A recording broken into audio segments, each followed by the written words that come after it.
For this look, we're going to be using our brow palette and our 861 brush.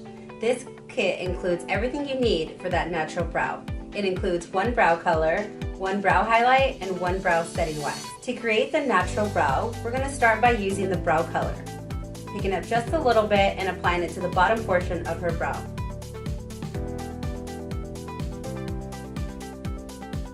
We're going to do hair-like strokes, following the natural shape of her brow and just lightly filling in the bottom portion.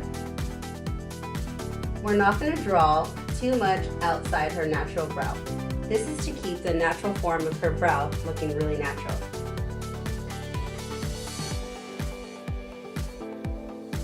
So now that you've created the front portion of the brow, we're going to go ahead and create the bottom tail end of her brow.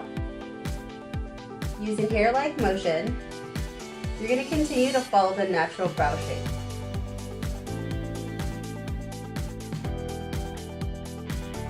And now I'm going to show you how to use the Brow Perfecting Setting Wax.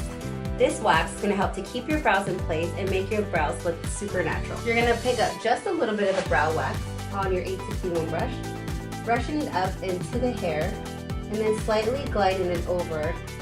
Then taking your spoolie brush, combing it through, and voila, your perfect brow, using our brow palette.